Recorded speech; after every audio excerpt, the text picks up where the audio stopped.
Next, from Springfield, Senate Minority Leader Christine Radogno is joined by Senator Bill Brady as they discuss the grand bargain budget delay. This runs about 10 minutes. Answered some questions about the process, and I wanted to also be available to answer questions. I can tell you at this point, I still want to take the Senate President at his word that we're going to continue to work on this. The consequences of not doing something cannot be overstated in terms of how bad it will be for this state. It will take us years and years and years to recover. I am disappointed that there appears to be a growing frustration in thinking amongst some that maybe we'll never get this done. Again, I keep motivated to continue to do this work because the consequences are so severe. We've actually passed and agreed on a lot of the so-called grand bargain. We have not come to agreement on a couple of key issues. There's no question about that. On work comp, the property tax freeze, and what the revenue will look like, and we're continuing to work with the Democrats on a budget. That's going to be key to bring all of this together.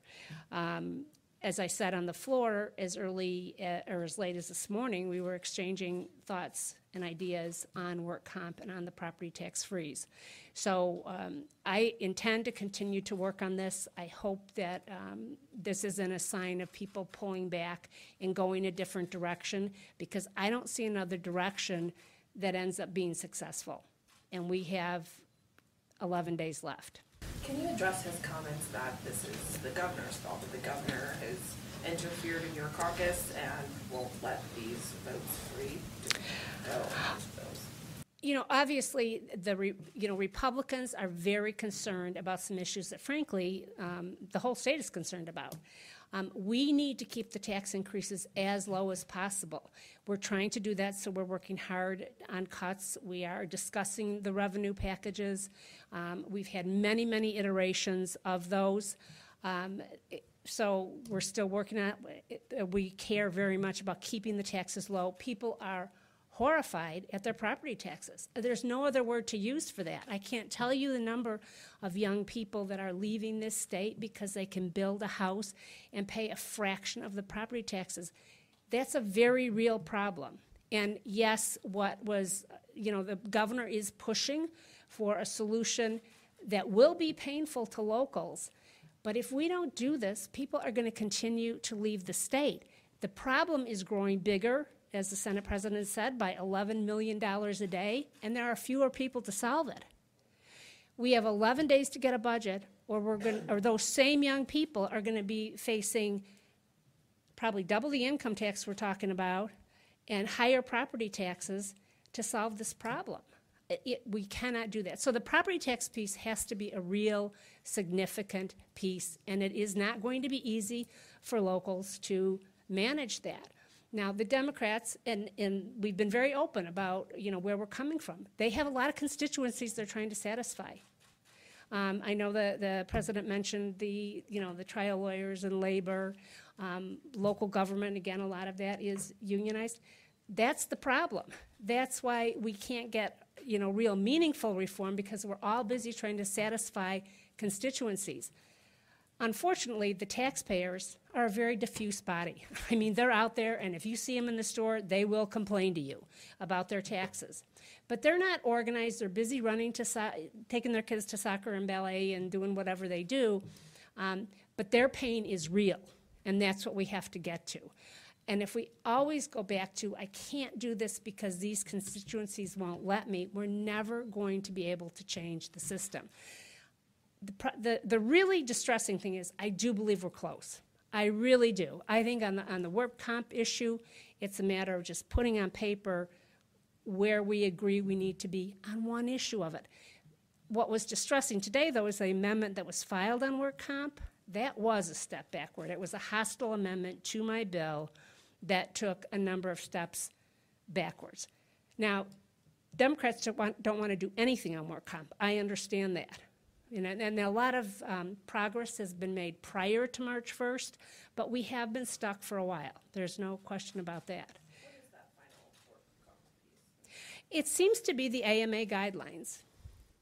How far apart are you? Well, in a nutshell, that was first added in the 2011 issue, the 2011 reform, and it's a set of guidelines that kind of, I think in layman's terms, assigns sort of a percentage disability to an injury. So, for example, if you lose the tip of your finger, it's not a whole lot, but if you're a piano player, then it's a much bigger problem. So when we added that in the first in 2011, the concern was that some arbitrators were ignoring the guidelines. They didn't believe in them, so they were ignoring them. So some people, the business community, their ideal position, I believe, would be that they would award based on those guidelines, that only. But as I just mentioned, there's situations where, that doesn't work. The middle ground is, if the AMA report is put into evidence, it must be considered, but it can't be the only thing considered. That's the middle ground. It shouldn't be that hard to write that. You hear the president talk. The Democrats have made all the concessions. They've made concessions on property taxes. They've made concessions on workers' comp. What are the Republicans done to meet them? Oh, it's been a two-way street, I would say.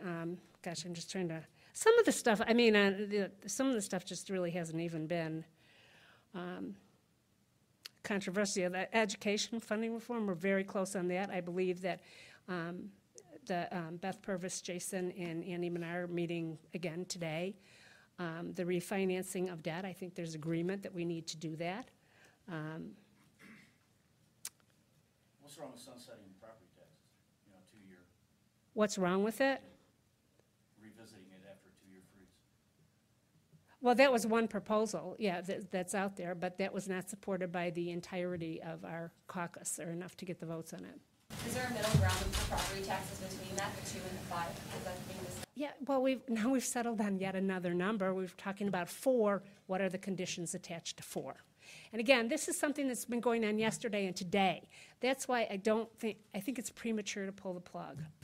Well, what he said was that as far as the stuff that he's already rejected because he can't get his members to go along with it or whatever, that he would be open to some new ideas. Do you think it's too late to bring up new ideas into this? If there's a good new idea, I certainly am willing to consider it, and I believe he would be. I mean, again, the closer we get, the more motivation I hope there is to get this solved. Would you be willing to revisit the 2005 workers' comp law that drove rates up? Well, I think that's been off the table for a while because, one, it doesn't produce a lot of savings, and 2, it directly impacts the workers. So, yeah, I think that there's not a lot of appetite to look at that particular piece, and I think there's been agreement on that. It's this AMA guideline thing that seems to be the hang-up at this point. That's the governor's big thing, right? I mean, the governor's really pushing. Well, the business community is really pushing it too. I mean, and that's, they represent, certain interests, and that's, again, where we're at. I mean, we're going to have to abandon some of our folks' interests in order to achieve this, but they're going to have to do the same. How much would that say? Which? AMA guidelines. How much additional money are we talking about here? I don't think that one's quantifiable. What's quantifiable is the fee schedule, which is still out of line, and that's where most of the savings per se are. Some people are looking at the governor's statement to supporters that he protected them from a tax hike. I mean, he said that already, and they say, well, it's clear now that he's moved on. He doesn't want a budget deal. I mean, that's not the sense I'm getting from him. Let me just say one thing there. I mean, that's entirely wrong. The budget group has been meeting regularly. In fact, we were supposed to meet tonight. Because of some things we delayed, we're going to meet tomorrow. The governor has been willing to give input. In fact, there was supposed to be a meeting at 5 o'clock, not a press conference that President Cullerton was going to attend.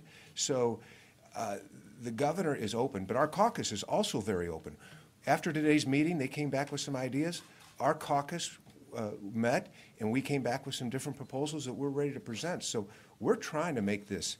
Our movement has been very, I think, gracious from our side. Frankly, if we would have passed the grand bargain 2 years ago, there wouldn't be enough revenue in the budget today to meet the Democrats' spending demands. So we've been making some concessions. The governor's been very open to talking about those things. He realizes he's got to get engaged in the budget because he's got to implement it. And I mean, it's disappointing, but we've got to take an optimistic look that the budget group will keep meeting, the governor will keep getting his input as long as Senator Cullerton lets him do that, and I think we'll come to a solution. He's allegedly up there now. He said he was leaving here to go talk to the governor. Right, and that's where I'm going as well. So, The $800 million in social services and higher ed, has that driven a wedge in further negotiations? I think there's agreement on, you know, you can speak better to the actual cuts that are discussed, but there's been a lot that's been agreed to. Yeah. This whole process started outside of the governor and outside of the speaker on purpose. Has it been a mistake to invite the governor in? Democrats say that that's where things went wrong. Well, you know, it'd be nice if we could, you know, ignore it, and I'm sure he would love it if he could ignore the legislature. And, you know, anybody could get whatever they want 100%. That's not the world we live in. So we started the talks. I think we've developed a pathway to get to an agreement. But everyone's going to have to be involved, and the House is going to have to be involved. Well, that's one of the things that Cullerton said, right? That this doesn't, why does this have to be a perfect bill? It still has to go over to the House. It does. If you put, let's say, just for sticks, you put the AMA guidelines in, right? Somehow you get them in there. Goes over to the House. Well, Madigan's probably not going to want that anyway. So why does this have to be a final draft? Why can't you just get a fairly decent bill, package of bills over to the other chamber? Well, if I might, one of our caucus's demands is that this be balanced. There is a significant amount of temporary revenues in this bill that will take Republican votes. Our caucus has said we don't want to be part of that unless we have a meaningful balanced budget. The grand bargain revenues didn't meet the Senate Democrats' appetite for spending, so we've still got something we've got to work out there. And we know that in order to make it work in 4 or 5 years, the business reforms have to be there. If we send a weak package over to Mike Madigan, we know it's going to come back weaker. It's not going to grow jobs. This is about growing jobs, balancing the budget, and getting bipartisan support. But it's got to be good here, or Senator Radogno can't get our caucus to go along because they have their own demands in this package. Thank you. Thank you. Thanks.